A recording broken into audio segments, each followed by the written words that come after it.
Hey guys, welcome back to the channel Brave Programmer. How are you all? Hope you are doing well and in good health. So today's video is the part 3 of web development course, and if you haven't accessed the playlist of web development course, link is in the description. Now in today's video I am going to explain you about the boiler template of the HTML. So boiler template is just a fancy term for starter template of HTML, and the starter template looks something like this. Now let me explain you the starter template step by step. The first line in the starter template is an annotation to your browser that it tells that the file is an HTML file document. As the tag name indicates, doc type HTML, it tells your browser that the document type is HTML. This is one of the few tags that does not have a closing tag. Now comes our HTML tag, which is a container for all the other tags, and there is a tag called head tag inside your HTML tag. Head tag contains all the data for the browser about your website. It is similar to an user manual to our browser about the website. Then inside the head tag there is few other tags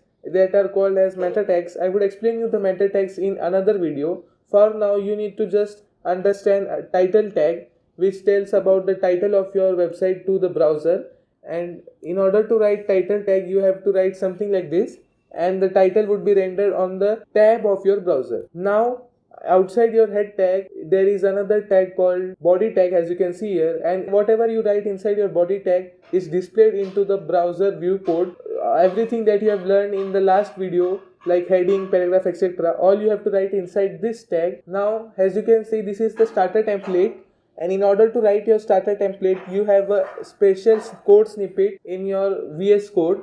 So if you press on shift and 1, as you can see here, you will get a suggestion and you need to select the suggestion, and your boiler template would be written by VS Code itself. In the next video I will explain you all the basic tags in the HTML. Thanks for watching the video, and also please do subscribe.